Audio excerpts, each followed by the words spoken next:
What's good? It's your boy, Rich Long.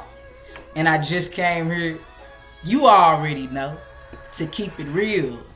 Okay, look. I've been having an unction in my gut that things were about to shift and that a lot of things are about to come into alignment, not just in my life, but in the lives of God's people. And with that shift, a lot of things are going to be shaken up. A lot of things that the enemy supplanted, they're going to be uprooted. And as God takes us through the hills and valleys, He's going to provide manna. But wait, there's more. As He provides this manna, we're going to have a level of faith that we've never had before. We're going to have to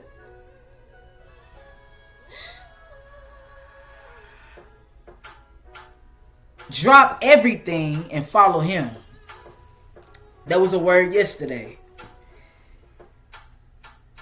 We're going to have unbelievable faith, indescribable faith.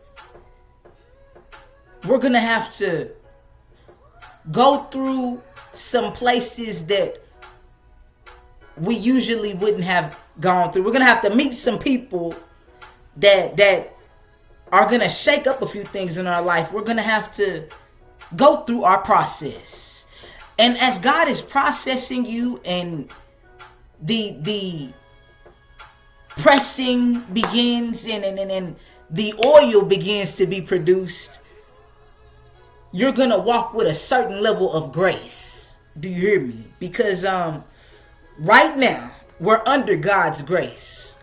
If we were simply under the law, we would all be hellbound because the yoke is just that heavy.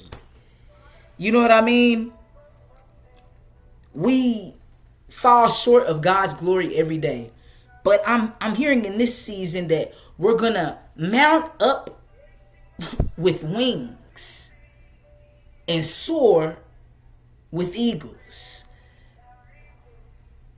And I know we're going to get things done at a faster rate because time is speeding up. We're going to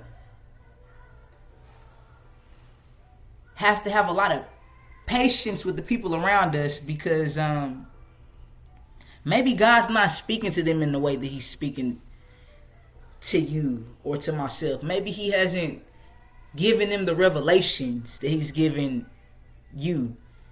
And some people, you're going to have to leave them where they're at. And it's going to hurt. Because you have to empty your cup. Listen.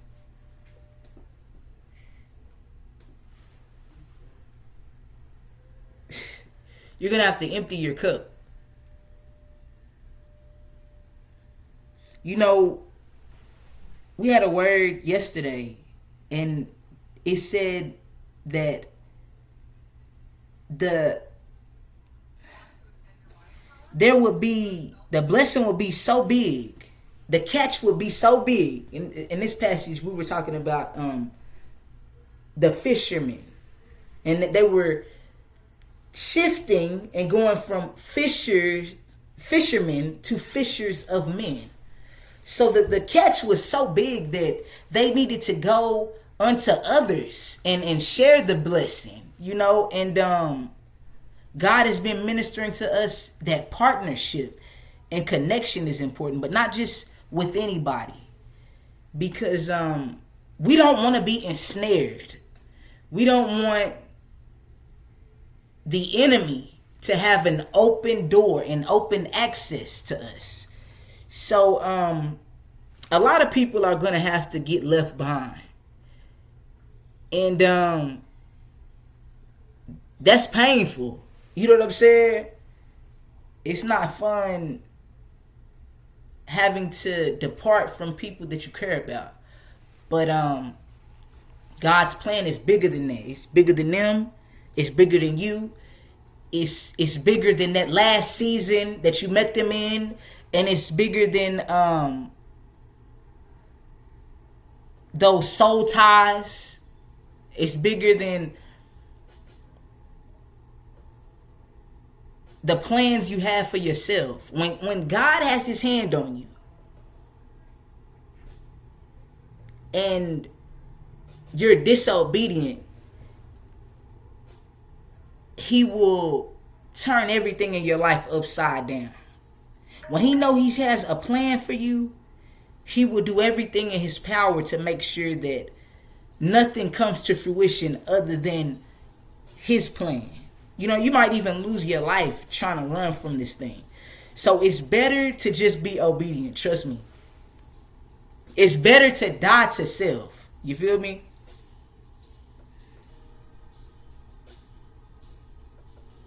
Even though it's not easy. Because people are going to call you weird. They're going to mock you.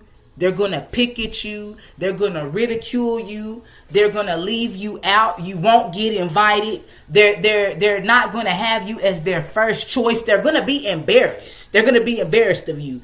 They're not going to take care of your name when you're not in the room. When they get a chance to cast you to the side, they will. Because look, when you put your trust and your faith in man, he will fail you every time. But when you put your trust in God, listen, he'll never depart from you. You know, a lot of times I've been in the fire alone, solo dolo. And just like Shadrach and Meshach and Abednego, I came out of that thing and God was walking in the furnace with me. Nobody else. A lot of times when I didn't have, I was down and out. And I might not have looked like what I was going through. I had somebody tell me that the other day. Because they seen some shiny things on me. You didn't look like you were homeless. You didn't look homeless. That's the point. You know what I mean? No offense to them. But God's people don't look like what we've been through. That's called grace. That's called grace. That don't mean it didn't happen, and it don't mean it don't hurt, and it doesn't mean that we're any less in need of help. But because man can't give it to us, and God knows that, he knows that there's a spirit on us that causes people to delay your help, because you don't look like you need no help. There's a spirit on us that causes people to delay prayers for you. You good. You always figure it out. There's a spirit on people that it makes them want to mock you because they're in a secret competition with you, no matter how good you are to them. On Mad Day, you'll find out they really weren't for you. They were waiting for a reason to come up against you. Because everyone around them and them, they can see that there's something on you, but they can't put their finger on what it is, because most people don't really believe in God. They're saying it because it sounds good, and they don't want to be alone. But when they leave this world and they meet our Father, he'll say, "Away from me, I never knew you." Do you hear me? And I feel sorry for them, because some of us are the closest things to God, the closest that these people might ever experience to his grace and mercy and love. He was using you. You know what I mean? God used who he want to use. It doesn't matter how it's packaged up. Do you hear me? And he's sensitive about us. He's not going to let them touch you. It might look like they did. It might look like they broke your heart. But listen, their heart's going to be broken. It might look like they tried to cause you a little bit of pain. Listen, their life's going to be full of pain. It might look like they tried to ensnare you, but God, he's using them. You know, he's the master architect of all of this. Somebody told me a couple weeks ago I do believe people have free will. They have choices. Yes, certain people do. But when you're chosen, you don't. You don't really have a choice. It's do this or else. And the fear and the admonition of God will cause us to bend the knee. We have to do what God is telling us to do. We don't get to our own ambition, where if it was up to me, I would be a doctor, lawyer. I'd have a barber shop. I'd still be in the army. I wanted to be a drill sergeant. It would be so many other things, but God had his hand on me all the while. Even through my disobedience, God was using it. Even through me ensnaring myself and bringing in the enemy into my own, into unto me. You know what I'm saying? A lot of things we do to ourselves, God still had his hand on me. When I kept choosing wrong, God still had his hand on me. I don't even choose anymore. I let God bring the people that he wants in my life, and then I let him highlight them, and I'll go from there. But yes, when you put your trust in man, he's going to fail you every time. I'm thinking back to when I first started this channel. I started this as like a sort of therapy for myself, so that I could look back on how far I had came. And over these last couple of weeks, I've been having a review of my life, and I'm just hearing in the spirit God say, "Well done." Do you hear me? You know what I'm saying? Well done. Listen, I feel like I'm doing exactly what I'm supposed to do. I don't care what people say or what people think. I know people will think less of me, because that's all I'm about is God. And all I'm about is my mission. And I do get things wrong, and I'm not perfect, but don't get in my way. You know what I mean? If you're for me, be for me. If you're against me, be against me. Whatever, just don't get in the way of God's children. Seriously. We're an experience. We'll upgrade you. But with us comes blessings, but also if you're not careful with us, you're fucked. Excuse my French. Because God's using us. A lot of times he's I told somebody a couple weeks ago, I'm the prize. You know what I'm talking about? And what I needed them to understand was I'm a gift wrapped up and presented to you from God, because I know how I get down, and I'm going to cater to you. I'm going to do things that other people won't do, not because I'm so special, but because it's God. The God in me is doing these things. But then also, he's not giving you a finished project. As a friend, a lover, a family, whoever, all of us have certain dynamics in our life, and we're in our comfort zone. But with us, we're always going to take you out of your comfort zone, and it's God's light shining on the dark places. Even with ourselves, we can get a little too real within self. So it takes me a great deal of solitude to really get it right. You know what I'm saying? Within self. So that I can present it to the world. So I don't let a lot of people in my life. I let God vet everybody. I have a really forgiving heart and spirit. But, we're in the last days. A lot of this shit not worth it. A lot of these people come with soul ties and sexual partners that they want you to accept as package deals. Even if it was in the past, I just don't like a lot of open doors in my life with friendships or any of that. And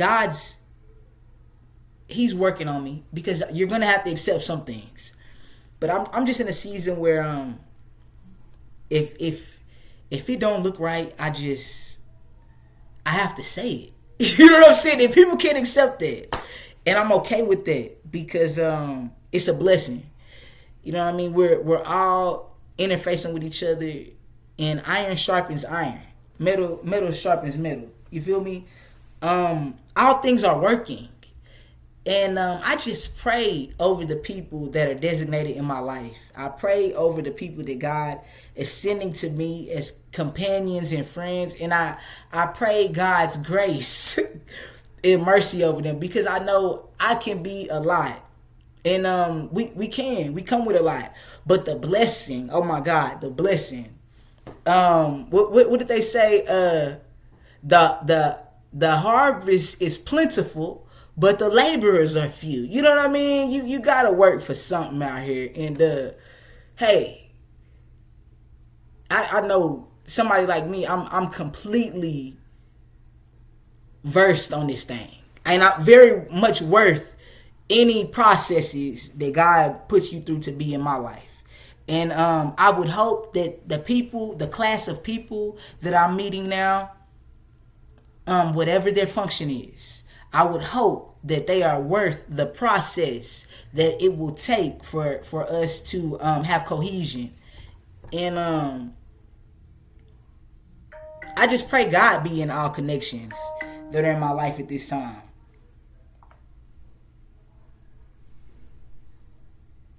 And that I have a heart to deal with whatever God is bringing to me. Because some of these people God brings to your assignments. You know, like when you have a healing energy, everybody's not meant to stay. They might be your charge, and it's messed up. But do your work and let it fly, little birdie, fly.